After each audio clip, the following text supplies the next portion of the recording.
안녕하세요. 저는 50대 남자입니다. 현재 저는 식당을 하고 있습니다. 엄청 큰 식당은 아니지만 동네에서는 맛집으로 나름 유명한 집입니다. 점심시간이나 주말에는 웨이팅이 있는 정도죠. 브레이크 타임이나 오픈 전 재료 준비를 하면서 틈틈이 유튜브 사연을 듣곤 한답니다. 정말이지 파란만장한 인생을 겪어오신 분들이 많더라고요.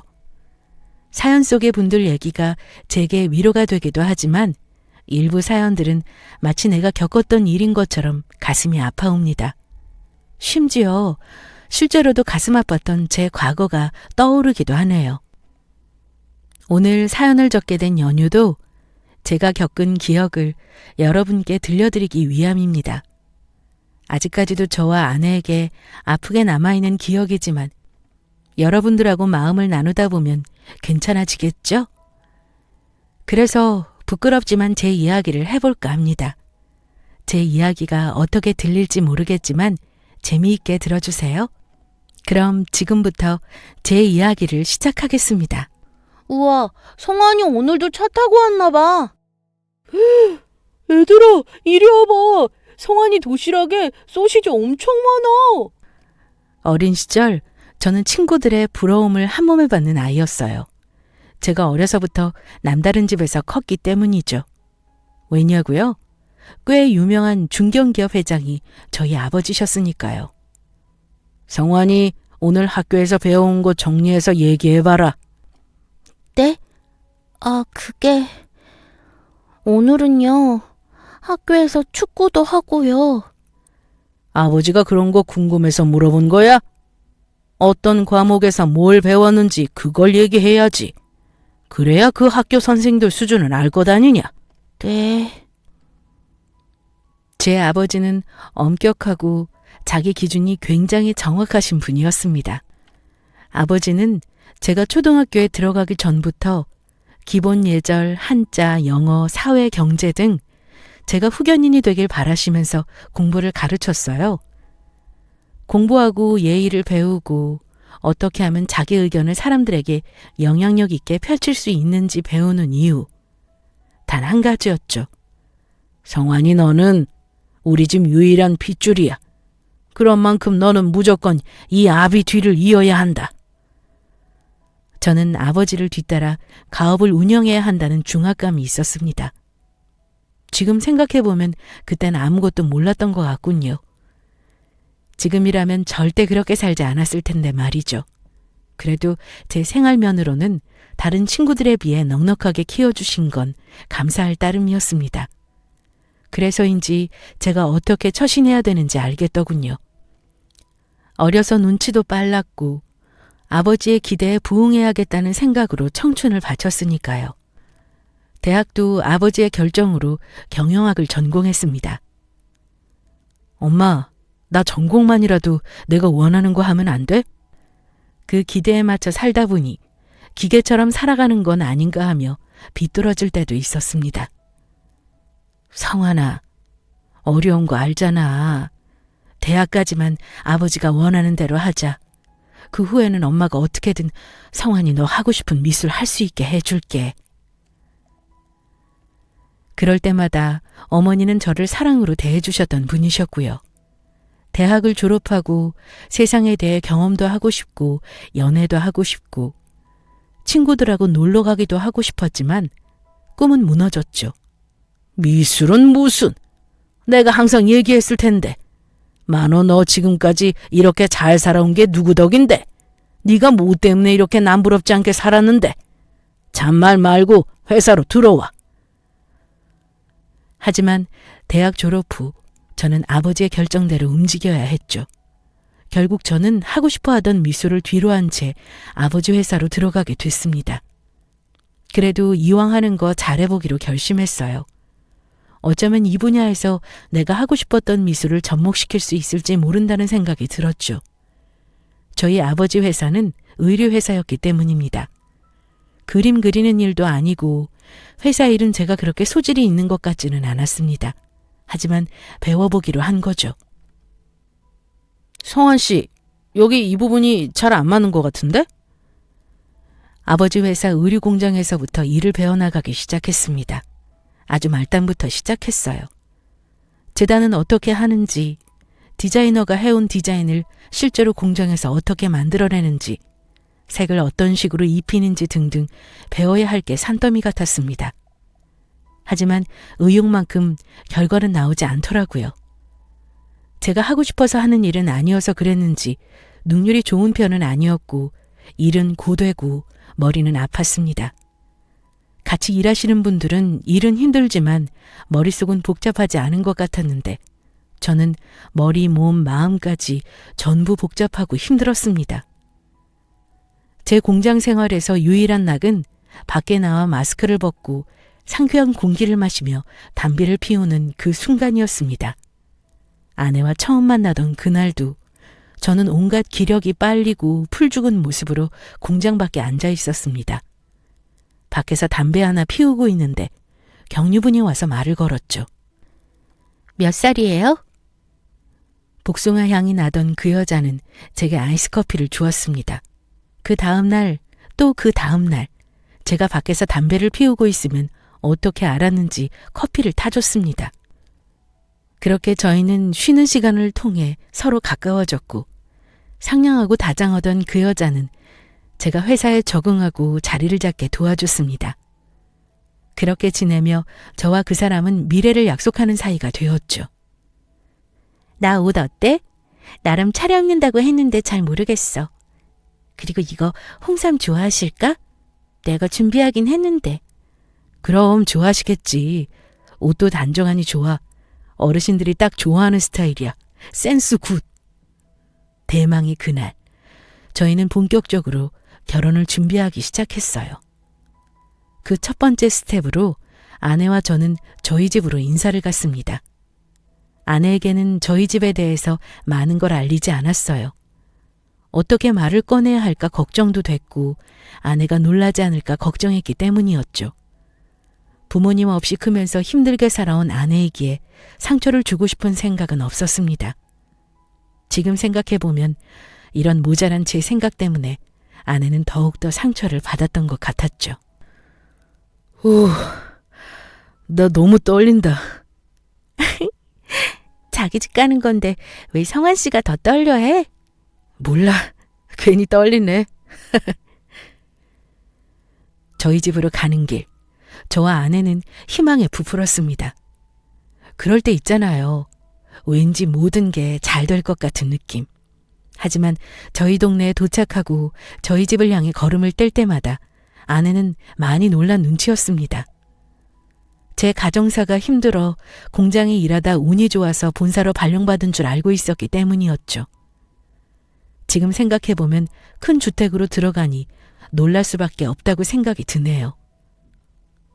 성환 씨, 여기가 자기네 집이라고? 왜 얘기하지 않았어? 미안해. 어떤 식으로 말을 해야 될지 몰랐어. 말을 해줬어야지. 나 지금 바보된 기분인 거 알아? 일단 왔으니까 인사는 제대로 드리자. 알았지? 미안해 정말.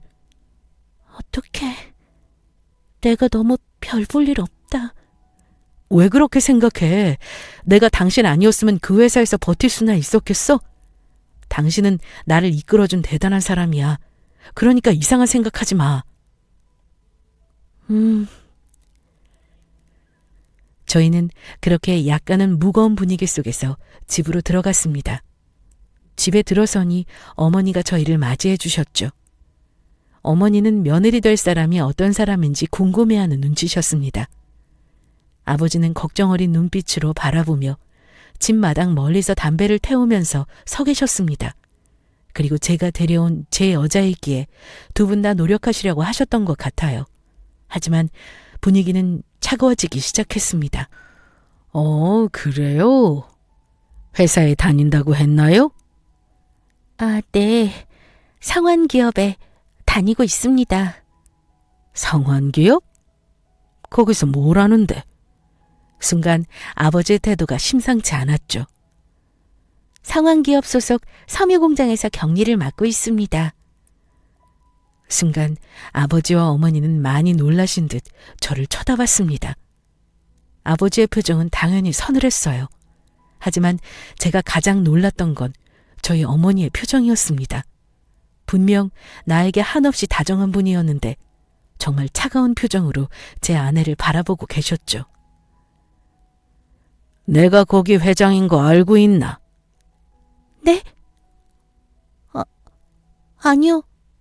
몰랐습니다. 아버지는 아주 냉소적으로 물어봤습니다. 아내는 정말 놀라며 저를 쳐다봤고 저는 아무 말도 하지 못했습니다. 일단 왔으니 차린 음식은 들고 가요. 네. 감사합니다. 제가 왜 저 때 제 아내를 데리고 집 밖으로 나가지 못했는지, 전날 저 장면이 제 꿈에 나오는 게 한두 번이 아니에요. 꿈에서 저는 아내 손을 붙잡고 나와 우리 둘이 살자며 함께 도망치는 꿈을 꿨죠. 당시에 제가 그랬어야 하는 건데 그게 계속 마음에 한으로 남아 있습니다. 저 당시에는 식사를 하면서도 먹는 둥 마는 둥 거의 아무 말 없이 식사를 했습니다. 정막만이 감도는 식사 자리였어요. 음식이 어디로 들어가는지 내가 뭘 먹고 있는 건지 모를 만큼 참 불편한 자리였습니다. 이게 지금 뭐 하는 거야? 성환 씨, 지금 나 데리고 장난쳐? 내가 얼마나 비참했는 줄 알아? 아무 말 없이 저희 집을 나온 아내는 저에게 화를 내기 시작했습니다. 당연히 화를 낼 만했죠. 저는 아내의 화를 말없이 받아들였습니다. 그저 내가 죄인이다라는 마음으로 말이에요. 빈말이 아니라 진심으로 아내에게 미안했습니다. 내가 저 여자를 비참하게 만든 게 맞구나 라는 생각이 들었죠. 어떡할 거야? 나 성환 씨랑 결혼 못해. 아까 성환 씨 부모님 표정 봤어? 두 분 다 내가 못마땅하셔서 나한테 눈길 한 번 안 주시고. 우리 결혼 못해. 내가 장담해. 아니야. 무슨 그런 소리를 해. 내가 너랑 왜 헤어져? 그런 말 하지 마. 만약에 반대해도 나는 너랑 살 거야. 그러니까 헤어진다 어쩐다 그런 말 하지 마. 알았어? 아내에게 큰 소리치긴 했지만 저도 막막했어요. 사실 아버지와 어머니는 다른 기업 자녀들과 선을 봐서 결혼하기를 바라셨습니다. 사업에도 도움되기도 하고 아버지와 어머니가 그린 그림에 걸맞기도 했으니까요.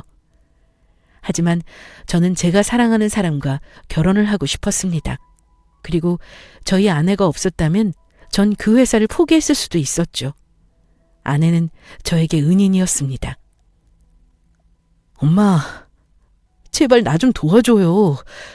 저 그 사람 없으면 못 살아요.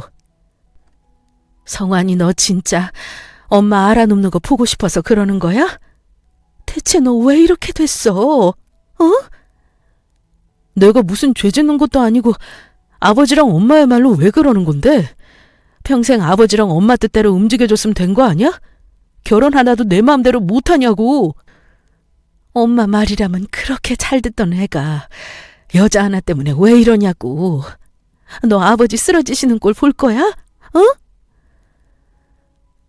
어머니 아버지를 붙잡고 울며 불며 난리를 쳐보기도 했고 일주일 넘게 굶어가며 단식 투쟁을 했건만 저희 부모님 역시 좀처럼 뜻을 굽히지 않으셨죠. 저와 아내 둘 다 기억 없는 소식에 점점 지쳐가고 있었습니다. 어떡하지? 나 너무 당황스러워. 걱정하지 마. 내가 어떻게든 책임질게. 그때 저희에게 소중한 생명이 찾아왔어요. 지금 생각해봐도 저희 부부를 끈끈하게 이어준 아주 소중한 존재였죠. 이 사람 뱃속에 제 아이까지 있어요. 저희 절대 못 헤어집니다. 뭐야? 아이고 여보, 저 자식 저거 지금 뭐라고 하는 거야? 응? 어머니 아버지가 반대하셔도 어쩔 수 없어요. 저 아진이랑 결혼할 겁니다. 어머, 여보!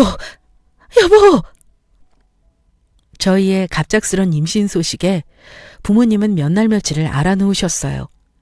하지만 그것도 잠시. 자식이기는 부모 없다고 결국 저희 부모님은 저희 부부의 결혼을 허락하셨습니다. 큰 산을 넘은 만큼 더 이상의 고비는 없을 거라고 생각했어요. 하지만 그건 저 혼자만의 착각이었죠. 아진아, 당신 얼굴이 왜 이렇게 안 좋아? 가면 갈수록 더 야위는 것 같은데? 아니야. 입덧 때문에 그래. 오늘도 퇴근 늦게 하지. 결혼 후 얼마 지나지 않아 아내는 가면 갈수록 더 야위어지기 시작했어요. 입덧 때문이라고 하였지만 걱정이 될 만큼 야위어갔죠. 예, 이거 너희 안사람 챙겨줘라. 산모한테 좋다네. 아, 그래요? 이게 뭔데요? 뭐긴 산모 몸에 좋은 거 이것저것 약재 넣어서 달인 거야. 왜? 엄마가 네 식구한테 못 먹을 거 줬을까 봐 그러는 거야? 에이, 엄마도 무슨 말을 그렇게 해요. 아니야, 그렇게 생각한 적 없어. 감사해요. 이렇게 챙겨주시고. 됐어. 애 낳고 네 안사람 몸 풀리면 너희끼리 나가서 분가해서 살든 알아서 해라. 그런 아내의 모습이 내심 신경이 쓰이셨는지 저희 어머니 역시 사모에게 좋은 보약이라며 약까지 다려다 주셨어요. 저희 부부는 아이를 낳고 아내가 산후조리하는 기간까지만 부모님 댁에서 함께 지내기로 했었죠. 말이 한 집이지 아래 1층 나뉘어져 있는 상황이라 크게 부딪히거나 하는 일은 없었습니다. 아니, 없는 줄 알았어요. 그날은 제가 야근을 마치고 늦게 집에 들어온 날이었습니다. 당시에 핸드폰도 없던 터라 퇴근을 하고 집에 들어와서야 아내와 대화를 할 수 있었죠. 출근하는 제게 딸기가 먹고 싶다고 했던 아내가 생각나 한 손에는 딸기 한 봉지를 들고 살금살금 방으로 올라갔어요. 딸기를 보고 환하게 웃어 보일 아내 얼굴을 생각하면서 말입니다. 여보 나왔어. 당신 자? 혹시나 1층에 들릴까 소곤거리며 누워있는 아내를 깨웠는데 아내는 미동도 없었어요.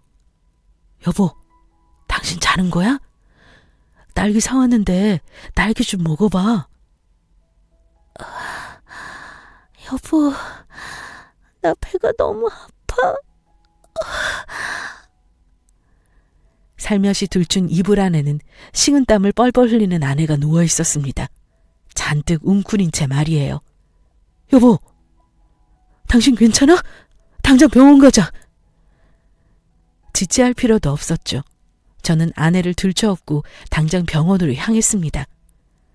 아내와 뱃속의 아이가 너무 걱정되었던 저는 병원으로 어떻게 운전을 해서 갔는지 기억이 나지 않았죠. 다행히 뱃속의 아이와 제 아내는 무사했습니다. 당시에 병원에 있는 친구 녀석은 잠들어 있는 아내를 바라보다 제게 슬며시 이야기를 꺼냈어요. 혹시 말이야, 재수 씨 뭐 약 같은 거 드신 거 아니야? 뭐 임마? 그게 무슨 소리야 대체? 친구 녀석은 제게 생뚱맞은 이야기를 했죠. 아무리 봐도 혈액검사상 억지로 먹지 않는 이상 검출될 수 없다는 성분이 나왔다는 것이었습니다. 당시에 아내나 저나 뱃속의 아이를 생각해서 감기약 하나조차 쉽게 먹지 않았는데 그런 소견을 들으니 의아할 따름이었죠. 그때 제 머릿속으로 하나 스쳐가는 것이 있었습니다. 네, 여러분들의 머릿속에도 스쳐갔으려나요? 바로 저희 어머니가 아내를 위해 지어왔다는 한약이 떠올랐습니다. 당신 어디가? 잠깐 일 좀 보러. 아진아, 아기랑 당신 둘 다 무사하다니까 걱정 말고 푹 쉬고 있어. 나도 같이 가면 안 돼? 그 몸으로 어딜 나가. 금방 올 테니까 내가 아까 얘기한 대로 이 집 식구들이 주는 거 받지 말고 먹지도 말고 있어. 내가 방에 둔 그것만 일단 먹고, 알았지? 갔다 오는 대로 우리 따로 지낼 집 내가 구할게. 우리 나가서 살자. 빨리 와야 해. 그날따라 아내는 몸이 안 좋아서인지 무엇 때문인지 밖으로 나가려는 저를 계속 붙잡았습니다. 나가지 말고 아내 옆에 있을 걸. 아니 차라리 그날 바로 여관방이라도 구해서 둘이 나가 살 집을 구할 걸. 저 날이 제 인생에서 가장 후회되는 날이 되리라고는 상상도 하지 못했습니다. 어떤 일이 벌어질지 아무것도 모른 채 저는 집을 나섰어요. 다른 식구들 모르게 어머니가 아내를 위해 약을 지어온 그 한의원을 찾아갔습니다. 아이고, 성환이 아니야? 웬일이야, 연락도 없이. 그곳은 저희 가족 모두가 다니는 한의원이었죠. 꼬마 시절부터 봐왔던 의사 선생님은 제게 큰아빠나 다름없었습니다. 그곳에 들어서는 순간까지도 제발 설마 아니겠지라는 마음이 간절했죠. 저는 두말하지 않고 어머니가 아내에게 먹였던 그 한약을 들이밀며 어머니가 아내에게 먹인 게 그게 대체 무엇이냐고 물어봤습니다. 무슨 약이긴. 당연히 산모랑 뱃속의 아이한테 좋은 약이지. 아이고, 내가 더 얘기를 나누고 싶은데 대기 환자가 많아서 말이야. 제가 알던 그분이 아닌 것 같다는 느낌이었어요. 이질감이 들었다고 해야 할까요? 저를 자꾸 피하는 느낌이 들었죠. 오늘 새벽에 저희 아내가 아파서 병원에 갔었어요. 다행히 아내랑 아이는 무사한데 병원 의사 말로는 아내가 뭘 잘못 먹은 것 같다던데 아무리 생각해도 아내가 알고서 그런 걸 먹을 리는 없잖아요? 선생님, 저 꼬마 때부터 선생님한테 진료받으면서 컸어요. 제가 가족처럼 생각하는 거 아시죠? 그러니까 제발 솔직히 말씀해 주세요. 제 말을 들은 그 의사는 식은땀을 삐질삐질 흘리며 한숨을 내쉬었습니다. 그러다 이내 걱정 어린 눈으로 제가 물었죠. 안사람이랑 아이는 괜찮은 거지? 네. 아이고, 내가 죽을 죄를 지었지. 내가 정말 미안하다. 제가 들은 대답은 정말 끔찍했습니다. 치가 떨렸고 주체할 수 없을 만큼 화가 났죠. 저는 악을 쓰며 병원을 뒤집어 놓았습니다. 병원은 순식간에 난장판이 되었죠. 당신이 그러고도 의사야? 당신이 의사냐고? 어디서 줄 게 없어서 사람 죽이는 약을 줘? 저희 어머니가 아내에게 준 그 약은 산모에게 좋은 약이 아니었어요. 아이와 산모를 위험하게 만드는 약이었죠. 병원에서 한바탕 소동 후 저는 집으로 향했습니다. 그 망할 의사놈한테 연락을 받은 건지 뭔지 제 어머니라는 사람은 거실 소파에 앉아 저를 기다리고 있었죠.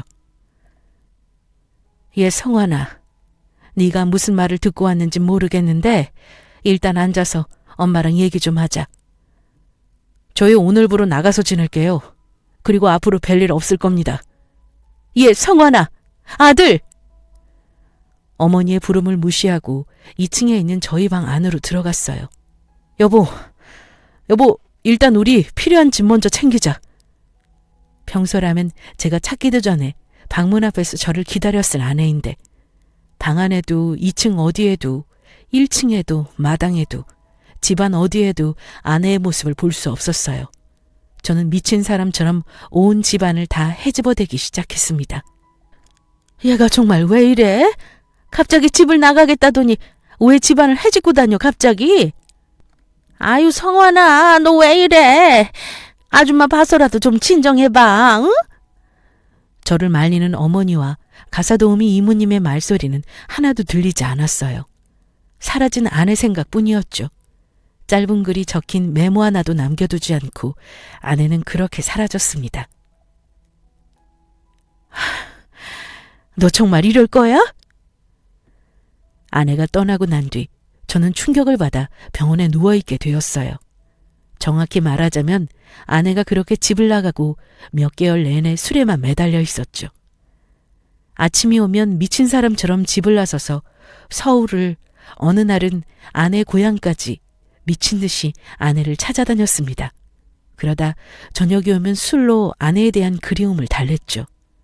부모님은 그냥 두었다가는 제가 죽을지도 모른다는 생각에 저를 병원에 입원시켰습니다. 아진아, 여보, 어디 있는 거야 대체? 아진아, 성환아, 너 이러다 큰일 나. 제발 정신 좀 차려. 응?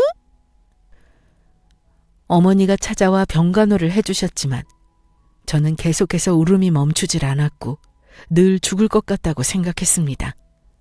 한 해가 가고 두 해가 가고 어느 순간부터 저도 포기를 하게 되었죠. 늘 의존하던 술도 서서히 끊었습니다. 내가 강해져야 아내와 내 아이를 다시 만날 수 있을 거란 생각이 들었거든요. 남편 두고 집 나간 여자, 더는 그리워하지 말아라. 우리랑 인연이 아니었던 거야. 너도 이제 그만하면 됐어. 더 좋은 여자 만나서 새롭게 시작해. 아무리 부모여도 남은 남인가 봅니다.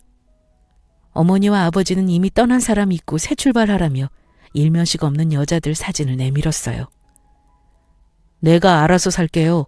앞으로 내 인생에 두 번 다시 관여하지 마세요. 저 어머니 아버지 위해서 회사 일하는 거 아니에요. 내가 하루라도 빨리 그 회사에 자리 잡아서 내 마음대로 살려고 하는 거니까 앞으로 제 인생에 관여하지 마세요. 아내가 떠난 이후로 저는 잘 웃지도 않았고 울지도 않았습니다. 감정 없이 살아갔죠. 그러다 우리 아이가 태어났다면 저만 했으려나 싶은 또래의 꼬마들을 볼 때만 미소를 지을 뿐이었습니다. 어느 순간부터 제 부모들도 저를 포기했죠. 그렇게 저는 살아도 사는 게 아닌 삶을 살기 시작했습니다. 죽을 날만 기다리며 살았죠. 그렇게 시간은 흘러 17년이라는 시간이 되었습니다. 몇 분이서 오셨어요?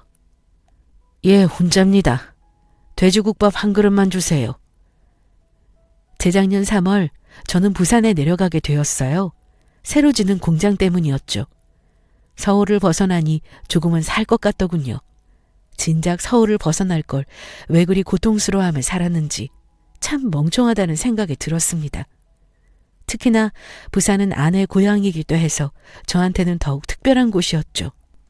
성환 씨, 우리 아기 태어나면 꼭 부산 내려가서 살자.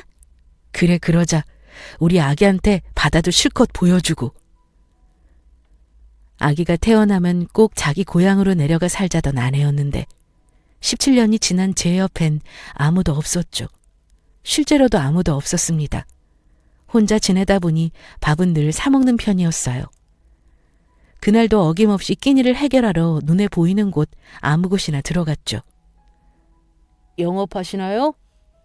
꽤 늦은 시간에 들어간 식당이라 영업을 하는지를 먼저 물어봤어요.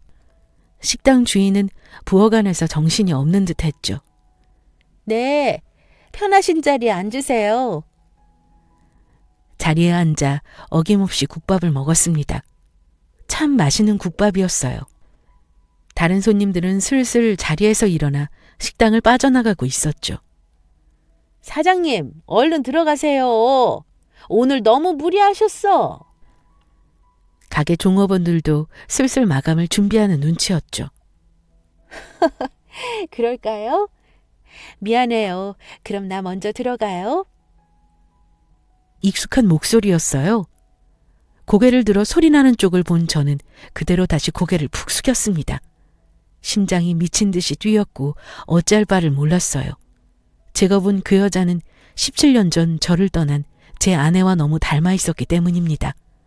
다 먹지도 못한 채 허겁지겁 그 여자의 뒤를 따라 나섰어요. 무슨 정신이었는지도 모르게 그냥 그 여자를 놓치면 안 된다라는 생각이 들었죠. 하진아, 여보, 하진아. 입 밖으로 나오지 못하는 소리는 제 목 언저리에서 계속 맴돌 뿐이었습니다. 얼마나 따라갔을까요? 그 여자에게 말을 붙이려는 그 순간 누군가 제 목덜미를 휙 낚아챘습니다. 아저씨 뭐예요? 뭔데 자꾸 사람들을 밟아요? 예? 고등학생쯤 돼 보이는 남학생이었어요. 당황한 것도 잠시, 마치 슬로우 모션처럼 그 학생의 모습이 하나하나 제 눈에 들어오기 시작했습니다. 최우진이라는 명찰을 단 학생이었죠. 피는 물보다 진하다고 바로 알 수 있었어요. 이 아이, 내 아들이다 라고 말입니다. 덜덜 떨리는 목소리는 눈치 없이 새어나왔습니다. 학생, 어머니 성함이 김아진, 맞아? 제 말을 들은 그 학생은 당황한 눈치였죠. 아저씨가 우리 엄마 이름을 어떻게 알아요? 김아진, 54살 맞지? 아니, 아저씨가 그걸 어떻게 아냐고요? 우리 엄마 뒤는 왜 따라간 건데요? 네? 그 학생, 아니 아들아이는 흥분을 가라앉히지 못하고 소리를 질렀어요. 엄마에 대한 보호 본능이 강한 것 같았죠. 소란스러운 소리에 사람들은 저희 두 사람 주위로 몰려들기 시작했습니다. 그 자리엔 그 여자도 있었죠. 제 아내 말입니다. 성원 씨, 17년 만에 들어도 한 번에 알 수 있었어요. 내 아내의 목소리라는 걸 말입니다. 엄마, 이 아저씨 알아? 아니, 이 아저씨가 자꾸 엄마 뒤를 따라가는 거야. 아들 녀석은 아내가 운영하는 가게 마감 시간에 맞춰 항상 그리로 하교를 한 모양이었습니다. 그날도 평소처럼 엄마를 데리러 갔는데 웬 모르는 남자가 자기 엄마 뒤를 밟으니 이상하다는 생각이 들어 제 멱살을 잡은 것이었죠. 아진아, 여보, 당신 왜 여기 있어? 내가 얼마나 찾아다녔는 줄 알아? 아내를 발견한 저는 다리에 힘이 풀려 그대로 주저앉고 말았어요. 인근 가게들도 문을 닫은 터라 아내와 아들아이의 부축을 받아 아내의 집으로 향했죠. 현관을 들어서자마자 아내가 주는 특유의 포근함이 집안 가득 새어나왔어요. 그간의 긴장감이 사르르 녹는 느낌이었습니다. 아들아이는 방에 들어가 있고 저와 아내 두 사람은 식탁에 마주 앉아 한참 동안 서로를 바라보았어요. 아무 말 없이 말입니다. 당신은 그대로네. 여전히 멋있다. 한참의 침묵을 먼저 깬 건 아내였어요. 아내는 예전과 같은 포근한 미소를 지어 보이며 제게 말을 건넸죠. 아내의 그 음성에 어린아이처럼 눈물이 쏟아져 나왔습니다. 왜 당신 혼자 그렇게 갔어? 혼자서 애를 어떻게 키웠어? 당신 혼자. 미안해. 어쩔 수가 없었어. 나랑 같이 갔어야지. 내가 당신 얼마나 보고 싶었는 줄 알아? 아니면 잘 지낸다는 연락이라도 해주지. 나는 당신이 어떻게 된 줄 알고 내가 얼마나 무서웠는데. 나도 당신 정말 많이 보고 싶었어, 여보. 아내와 저는 한참 동안 서로의 손을 꼭 마주 잡은 채 눈물만 흘렸습니다. 시간이 얼마나 지났을까요? 아내는 힘겹게 집을 떠나던 그날의 이야기를 해주었습니다. 나한테 선택하라고 하셨었어. 당신이랑 아이 둘 중에 한 명만 선택하라고. 그렇지 않으면 쥐도 새도 모르게 납치를 해서라도 뱃속에 아기 없애고 당신이랑 헤어지게 만들 거라고. 아내에게서 듣게 된 그 이야기는 정말 충격적이었어요. 아내는 저의 어머니의 압박에 못 이겨 집을 나간 것이었습니다. 참, 어떻게 당신도 자식이 있고 남편도 있으신 분이 어떻게 그렇게 무섭고 모진 말을 내뱉을 수 있으셨던 건지 정말 숨이 막힐 정도였습니다. 당신이 회사 출근하고 집에 오기 전까지 나는 그 집에 있는 게 정말 괴로웠어. 불편해서 밖에 나가서 친구들이라도 만나고 오고 싶어도 애 가진 여자가 천박하게 어디 밖을 싸돌아다니냐고 어머니는 역정만 내시고 입덧 때문에 식사 중에 헛구역질이라도 하면 유세 부린다느니 더럽다느니. 그런 말 듣는 게 내 일상이었다. 당신 몰랐지? 왜 나한테 얘기 안 했어? 그걸 왜 당신 혼자 다 견뎠어? 내가 얘기하면 당신이 아버님한테 어떻게 인정받았는지 내가 뻔히 아는데 당신 그렇게 하고 싶었던 미술도 포기하고 이 악물고 버텨온 거였지 않아? 그런데 내가 그걸 어떻게 무너뜨려? 나는 지금도 마찬가지지만 그때도 당신이 힘든 거 보고 싶지 않았어. 참 미련한 여자. 아내는 연애 때도 그랬어요. 항상 자기보다 남을 더 생각하는 사람이었죠. 뭘 먹으러 가도 제가 좋아하는 것, 제가 타고 싶어 하는 것을 먼저 얘기했던 사람이었습니다. 그래요. 제가 못난 놈이죠. 아무렇지 않게 웃어 보여도 한 번이라도 더 아내에게 정말 괜찮은 거 맞냐고 물어봤어야 했는데 제가 아내를 지키지 못했습니다. 위의 내용 외에도 아내는 저희 어머니한테 많은 괴롭힘을 당했었어요. 집에 가정부가 있는데도 아내를 시켜 이불 빨래를 하게 했고 집안 품이 떨어진다며 편한 옷을 입고 쉬게도 못하게 했대요. 아내는 자기가 조금만 더 참으면 나아지겠지, 아이가 태어나면 좀 더 예뻐해 주시겠지 했답니다. 장사 그만하고 나랑 같이 서울에 가자. 그게 싫으면 여기에 같이 있자. 당신 그동안 하고 싶었던 거 실컷 하면서 편하게 지내. 응? 됐어. 나 장사하는 거 좋아. 내가 그날 빈털터리로 집 나왔던 날 내 주머니에 얼마가 있었는 줄 알아? 딱 3만 원. 딱 3만 원 있었어. 뱃속에 애는 있지, 돈은 없지. 너무 서럽더라. 그날따라 국밥은 또 왜 이렇게 먹고 싶은지. 이걸 먹으면 당장 오늘 내일 잘 곳은 어떻게 하나. 우리 애랑 나는 어디서 어떻게 살아야 하나 막막하더라. 그때 나랑 우리 우준이 걷어주신 게 기차역에 있는 국밥집 사장님이야. 자기 딸 생각난다고 자리 잡을 때까지 지내라고 그렇게 나랑 우준이 걷어주셨어. 아내는 장사를 하는 게 좋다고 했습니다. 서울에는 가고 싶지도 않다고 말이에요. 아내는 장사를 하면서 미혼모, 독거노인, 결식 아동을 돕는 일을 같이 하고 있었죠. 언제든 무료로 그분들에게 식사를 제공하는 일 말입니다. 자기가 받은 만큼 다 갚을 거라고요. 제가 아는 아내는 자기 뜻을 쉽게 꺾을 사람이 아니란 걸 알기에 아내에게 더 이상은 얘기하지 않았어요.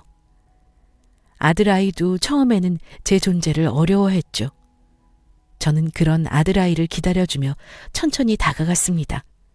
제가 서운한 거라고는 우리 아이가 어떻게 커왔는지 그 과정을 아내와 함께하지 못했다는 게 그게 서운했어요. 야, 최우진, 너 뭐함? 뭐가? 누구? 너희 삼촌이셔? 아니, 우리 아빠. 이씨, 넌 어른한테 인사할 줄도 모르냐? 안녕하세요. 저 우진이 절친이에요. 아들아이와 서서히 거리를 좁혀가던 어느 날 함께 길을 걷던 중 아들 녀석의 친구와 마주하게 되었죠. 아유, 친구 녀석이 저를 가리키며 누구냐고 묻는데 얼마나 긴장이 되던지요.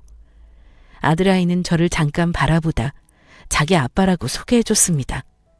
그날 얼마나 기뻤는지 집에 돌아와서 내내 아내에게 자랑했어요. 아들에게 인정받은 기분이란 아마 아이가 태어난 그날 처음 아이 얼굴을 본 아버지들이 느끼는 감정과 같을 거라고 생각해요. 정말 감동적이었고 새롭게 태어난 기분이었죠. 아들 녀석 그리고 사랑하는 아내가 옆에 있는 하루하루가 정말 행복했습니다. 하지만 제겐 해결해야 할 문제가 남아 있었죠. 아니, 사과를 받아야 할 문제라고 해야 맞겠네요. 저 아진이 만났어요. 어머니 아버지 손자 우진이도요. 저는 서울에 있는 부모님에게 전화를 걸어 모든 상황을 알렸습니다. 그리고 어머니가 제 아내에게 한 행동을 들은 것도 말이에요. 말씀 좀 해보세요. 왜 그랬어요? 제 말을 듣던 어머니는 한참 동안 아무 말이 없었죠. 수화기에서 들려오는 거라곤 깊은 숨소리뿐이었습니다. 아진이 좀 바꿔줄래? 한참의 침묵 끝에 제 어머니가 하신 말씀은 제 아내를 바꿔달라는 말이었습니다. 직접 사과를 하고 싶다고 말이에요. 왜요? 이번엔 또 무슨 말을 하시게요? 또 우진이 가지고 그 사람 협박하시려고요? 안 돼요. 제가 살아있는 한 절대 못 그러실 거예요. 죽을 때까지 아진이랑 제 아들 건드리지 말라고 연락드린 거예요. 어미가 미안하다. 내가 그때는 너무 못났었어. 그저 내 자식한테 욕심만 많아서 내가 남의 자식 귀한 줄 모르고 상처만 줬다. 내가 정말 미안하다. 성환아, 네 안사람한테도 내가 정말 미안해. 어미가 죽을 죄를 지었다. 저희 어머니는 한참 동안이나 흐느끼셨습니다. 아내와 아들아이에게 정말 죽을 죄를 지었다고 말이에요. 어쨌든 저는 안 돌아갑니다. 회사고 뭐고 저는 다 필요 없어요. 이 말 하려고 전화드린 겁니다. 없는 자식이다 생각하시고 두 분이 잘 지내세요. 성환아, 그래, 어미가 너한테 면목이 없어. 회사 물려받지 않아도 돼. 다만 우리가 너희 식구한테 도움이라도 줄 수 있게, 너희 편하게 살 수 있게 돕고 싶어. 저희 부모님은 힘들게 장사하지 말고 서울로 올라와서 편하게 지내라고 하셨습니다. 당신들이 지은 죄에 어떻게든 갚고 싶다고 말이에요. 아내는 지금이 좋다고 했어요. 아내가 좋다면 저는 두말할 것 없이 좋았기에 부모님의 제안을 거절했습니다. 회사도 물려받고 싶지 않고 서울로 돌아갈 일도 없을 거라고 말이에요. 그래, 우리가 너희한테 무슨 면목이 있겠냐. 정말 미안하구나. 그때 제 아내가 제게서 전화를 빼앗아 들었습니다. 올 것이 왔구나 싶었죠. 저예요. 소화기 너머로 무슨 말을 듣는 건지 들을 수 없었지만 아내의 표정으로 알 수 있었죠. 어머니가 계속해서 사과를 하고 있다는 걸 말입니다. 아무 대답 없이 듣기만 하던 아내는 울먹이는 소리로 말을 이어나갔어요. 저 그때만 생각하면 아직도 손이 덜덜 떨려요. 그런데 제가 우리 우진이 낳아보니까 그때 어머니 아버님이 성환 씨를 얼마나 사랑했는지 조금은 이해가 되더라고요. 물론 저라면 우리 우진이가 좋아하는 사람한테 그렇게 안 했겠지만요. 당장은 뵙고 싶진 않아요. 그래도 내년에는 저희 가게에 국밥 드시러 오세요. 이만 끊을게요. 통화를 마친 아내는 그대로 주저앉아 펑펑 울었습니다. 이제야 마음의 응어리가 풀어졌다고 말이에요. 진짜 사과를 받았다면서 말입니다. 당장은 어렵겠지만 나중에 마음의 여유가 생기면 그때는 밥 한 끼라도 같이 먹을 수 있을 것 같다고 말이죠. 그렇게 저희 세 가족은 17년이라는 세월이 지나고 나서야 함께하게 되었습니다. 지금 저희 가족은 국밥집을 계속 운영하고 있어요. 달라진 점이 있다면 아내 국밥집이 꽤 커졌다는 것과 아내의 이름으로 미혼모를 지원하는 자그마한 보호소가 지어졌다는 거죠. 어떻게든 죗값을 치르고 싶다던 저희 부모님이 한사코 지어주셨어요. 물론 모든 명의며 대표자는 다 아내 이름으로 말입니다. 참, 제 자리를 찾는 데까지 이렇게 오랜 시간이 걸릴 줄이야. 너무 긴 시간이 걸렸네요. 그렇지만 저는 지금 주어진 제 삶이 진짜 제 삶이라는 생각이 듭니다. 정말 행복하고 모든 게 감사할 따름이에요. 어렵게 찾은 이 행복, 건강하고 항상 사랑만 가득할 수 있도록 늘 노력하겠습니다. 지금까지 제 이야기를 들어주셔서 감사해요. 모두들 좋은 하루 되시고 소중한 이들과 항상 행복하세요.